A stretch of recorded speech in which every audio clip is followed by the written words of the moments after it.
आज आपल्याला गाजराची भाजी करायची आहे। मी त्यासाठी 10-12 गाजरं घेतलेले आहेत, स्वच्छ करून आणि मागचे पुढचे ह्याचे काढून शेंडे घेतलेले आहेत, स्वच्छ करून घेतलेले आहेत। हे आपल्याला चिरून घ्यायची आहे। गाजर ही एक कंदमूळ भाजी आहे, ज्यात विटॅमिन ए, विटॅमिन सी असते।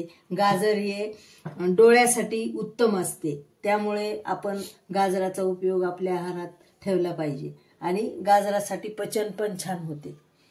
तर आज आपण कारळ टाकून गाजराची भाजी करणार आहोत, जी अत्यंत चविष्ट लागते।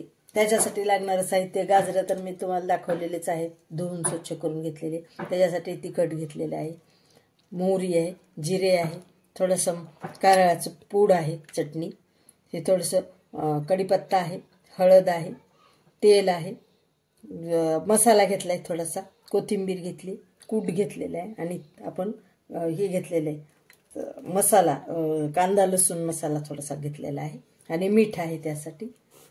तर आपण ती भाजी करू। आपण मुद्दाम लोखंडाची कढई घेतलेली आहे, गॅस चालू केलाय। आता तेल टाकूयात त्याच्यात। लोखंडाच्या कढईत कधी पण खाल्लेलं खूप चांगलं असतंय, लोह मिळतं आपल्याला। शक्यतो लोखंडाच्या कढईत पण भाज्या लवकर काढावं लागतात, त्या काळ्या पडतात। आपलं तेल तापलंय का बघूयात आपण। तेवढं तेल टाकलंय अंदाजेच। आपलं तेल तापलेलंच आहे।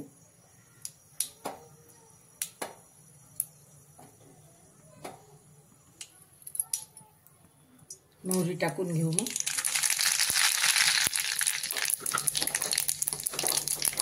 मोहरी तडतडली की जिरं थोडंसं,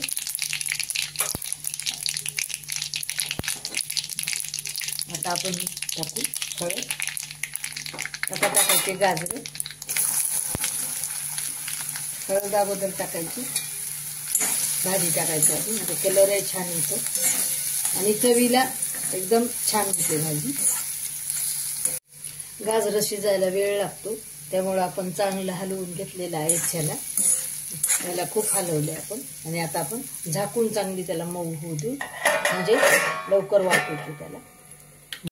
आता आपली 2-3 वेळा आपण झाकून ठेवून, झाकण उघडं ठेवून काढून पाहिली बरं का, 2-3 वेळाला चेक केली। याला 15-20 मिनिटं लागले अशी मऊ व्हायला। झाकून ठेवून तरी 15-20 मिनिटात झाली, नाही तर जास्त वेळ लागतो त्याच्यापेक्षा नाही झाकल्यावर। तर आपली भाजी आता मऊ झालेली आहे, बघा तुम्ही पाहू शकता, हे काय आपली शिजलेली आहे भाजी। आपण याला थोडंसं आता तिखट मीठ लावून नंतर टाकल्यानंतर थोडंसं अजून शिजू द्यायचं आहे आपल्याला। हे आपण टाकणार आहोत त्याला तिखट, या चमच्याने 1 चमचा तिखट टाकलेला आहे, फार टाकलं नाही आपण, तुम्ही जास्त टाकू शकता। कांदा लसूण मसाला थोडासा, थोडा आपल्या घरी केलेला मसाला थोडासाच, थोडं आपण टाकणार आहोत हे कारळाचं कूट आपण घेतलेलं, या चमच्यानं आपण 3 चमचे टाकलेलं आहे। थोडं आपण कूट टाकू याला, तसं तेल तेल कूट झालंय आपलं, गोळे गोळे। अरे आपण चांगलं हलवून घेऊ आता। याला आपण टाकू कढीपत्ता, किती छान कलर दिसतोय तुम्ही पाहू शकता।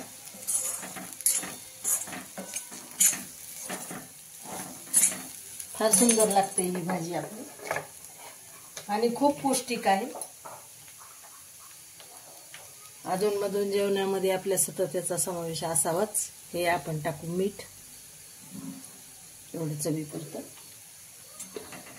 याला आपण चांगलं हलवून घेऊ आता, 1-2 वाफा येऊ द्यायच्या। मसाला हे सगळं तिखट मीठ टाकल्यानंतर आपण याला 2-3 वाफा येऊ दिल्या। आपली खूपच मऊ छान शिजलेली आहे, मऊसूत भाजी झालेली आहे, खूप पौष्टिक आहे मैत्रिणींनो ही भाजी, नक्की करून पहा। आता आपण वरून टाकणार आहोत कोथिंबीर, खूप हेल्दी आहे। सबस्क्राईब करा, लाईक करा, शेअर करा।